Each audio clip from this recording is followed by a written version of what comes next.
نبی کریم صلی اللہ تعالی علیہ وسلم کے کچھ صحابہ اللہ کی محبت کے شوق میں حضور کی بارگاہ میں حاضر ہوئے اور انہوں نے آ کے عرض پتہ کیا کیا؟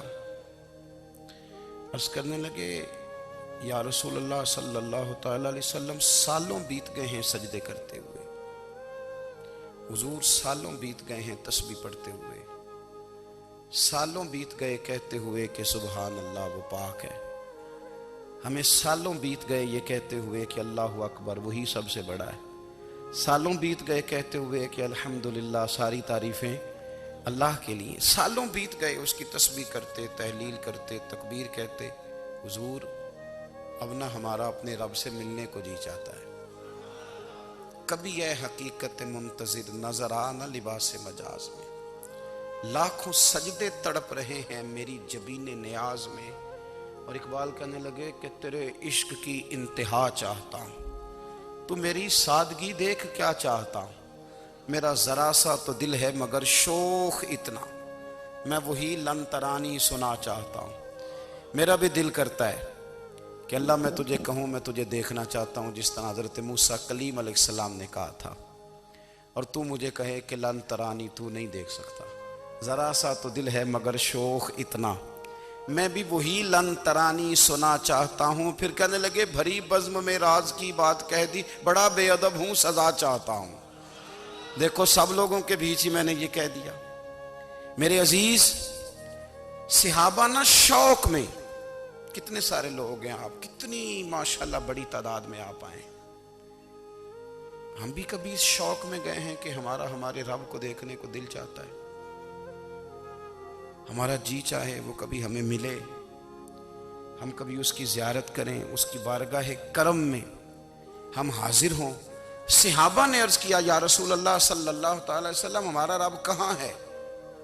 ہمارا اپنے رب کو دیکھنے کو جی چاہتا ہے۔ جب صحابہ نے یہ عرض کیا تو اللہ نے قرآن مجید نازل کیا، فرمایا وَإِذَا سَأَلَكَ عِبَادِي عَنِّي فَإِنِّي قَرِيبٌ، محبوب جب میرے بندے آپ کی بارگاہ میں آ کے میرے بارے میں پوچھے نا تو ان سے کہہ دینا میں ان کے قریب ہی ہوں، قریب ہی ہوں۔ دلیل کیا ہے؟ بھائی اذا دان، یہ جب بھی مجھ سے دعا مانگیں گے میں ان کی دعاؤں کو قبول فرماؤں گا، میں ان کے قریب ہوں، میں ان کے قریب ہوں، یہ جب بھی دعا مانگیں گے میں قبول کروں گا، میں ان کے قریب ہوں۔ اللہ تبارک و تعالیٰ کے بندے اللہ سے محبت کرتے، رب کی بارگاہ میں جھکتے، اس کو اپنے دکھ سناتے، اس کے پیارے محبوب صلی اللہ تعالی علیہ وسلم کا وسیلہ لے کے اس کے حضور حاضر ہو جاتے، پیشانیاں سجدوں سے روشن ہوتی۔ ہم ہر چیز کے لیے وقت نکالتے ہیں، ہر چیز کے لیے، لیکن عبادت کے لیے وقت نہیں نکالتے۔ ہر شے آباد ہے، ہر شے، ہماری فیس بک بھی آباد ہے، واٹس ایپ بھی آباد ہے، ہمارے ٹویٹر بھی آباد ہیں، ہماری ہر چیز آباد ہے، سب سے کم آباد ہمارا مصلی رہ گیا ہے، سب سے کم۔ وہ لوگ اب ڈھونڈنے سے ملتے ہیں جن کی بغل میں مصلی ہوتا تھا۔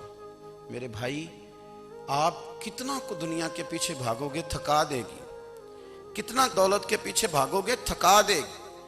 آپ جب اپنی زندگی میں جمع تفریق کرو گے تو مرتے وقت احساس ہوگا کہ سارا کچھ تو لوگوں کے لیے کیا، اپنے لیے تو کاری کچھ نہیں سکے۔ اور ہم عبادت کے معاملے میں بہانے بازی بھی کرتے ہیں، ہم کہتے ہیں اوہو رزق کمانا بھی تو عبادت ہی ہے نا، تو میں حلال روزی کے لیے جا رہا ہوں یہ بھی تو عبادت ہے نا۔ میری طرح کے لوگ کہہ دیتے ہیں کہ میں سویرے اٹھ کے مدرسے میں کچھ اسباق دیکھتا ہوں تو یہ بھی تو عبادت ہے، میں بیان کرنے کے لیے مطالعہ کرتا ہوں تو یہ بھی تو عبادت ہے نا، اتنے لمبے سفر کر کے ملک میں دنیا میں گھومتا ہوں تو یہ بھی تو میں عبادت ہی کر رہا ہوں۔ اب اسپیشل نفلوں کے لیے وقت کس طرح نکلے، اسپیشل کر کے تسبیح میں کیسے چلاؤں، میں سارا کچھ ہم بہانے بنا لیتے ہیں نا۔ میرا سوال یہ ہے کہ یہ ساری باتیں صحابہ کو، نبی کریم کو، دیگر لوگوں کو بھی تو پتہ تھی نا، لیکن آپ غور تو کریں 23 سال حضور کو وقت ملا، مختصر وقت ظاہراً تبلیغ کرنے کے لیے، پوری دنیا میں دین بھی پھیلانا ہے، گھر میں 11 ازواج ہیں، 4 بیٹیاں ہیں، ان کی اولادیں، سارے کام کاج بھی دیکھنے ہیں۔ لیکن سیدہ طیبہ طاہرہ حضرت عائشہ صدیقہ رضی اللہ تعالیٰ عنہ فرماتی ہیں سارا دن تبلیغ کرتے، ہر غلام کے دکھ سنتے، گھر میں آتے تو اپنے گھر والوں کا خیال کرتے، کام میں ہمارا ہاتھ بٹاتے۔ قربان جاؤں، کہتی ہیں زمانہ سارا سو جاتا لیکن آمنہ کے لال مصلی بچھا لیتے۔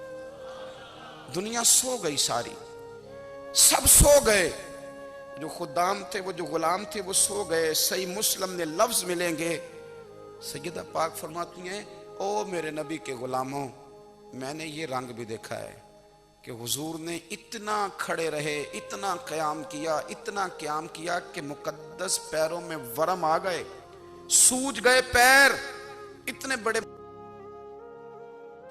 دل پہ ہاتھ رکھ کے نہیں بتا سکتا کہ میرے کبھی نماز میں پیر سوج گئے، کوئی نہیں بتا سکتا۔ بچوں کی روٹی کماتے تھک گئے بات الگ ہے، ہم سیر کرنے گئے تو تھک گئے بات الگ ہے، لیکن عبادت میں یہ بھی تو مسلم شریف ہے نا، یہ بھی تو دین ہے نا، یہ بھی تو حضور کی سنت ہے، یہ بھی تو وہ چیز ہے جو کریم کی آنکھوں کی ٹھنڈک ہے۔ سیدہ فرماتی ہیں پیروں میں ورم آ گئے، اور ساری رات ہی حضور نے نماز پڑھی اور ایک ہی آیت بار بار دہرائی۔ مسجد نبوی میں بلال حبشی نے فجر کی اذان دے دی اور حضور ابھی مصلی پہ تھے، کریم فارغ ہوئے۔ میں نے عرض کی یا رسول اللہ صلی اللہ علیہ وسلم، آپ کے تو صدقے اللہ اگلے پچھلوں کے گناہ معاف کرے گا، تو آپ اتنی آہوزاری کیوں فرماتے ہیں؟ آپ تو شفیع ہیں، آپ تو انبیاء کے امام ہیں۔ تو حضور نے فرمایا عائشہ تم نے گنوایا ہے نا میرے اللہ کی مجھ پر کتنی رحمت ہے، افلا اکون عبدا شکورا، فرمایا اگر اس نے اتنی نعمتیں دی ہیں تو کیا میں اس کا شکر گزار بندہ نہ بنوں؟ میں شکر گزار بندہ نہ بنوں اس کا؟ پھر اگر اتنی نعمتیں اس نے دی ہیں، مجھے اتنا نوازا ہے، تو پھر میں اس کے سامنے سجدے نہ کروں؟ او میرے بھائی، بڑے قابل فخر لوگ ہیں ہم کہ ہم نبی پاک کے غلام ہیں، ہم قابل فخر ہیں کہ نبی کریم کے غلام ہیں۔ کیا کبھی اس غلامی کے شکرانے میں بھی 2 نفل پڑھے کہ یا اللہ تیرا شکر ہے تو نے ہمیں حضور کا غلام بنایا ہے؟ یاد رکھیں کہ اپنی روحانی زندگی کو آباد کریں، استغفار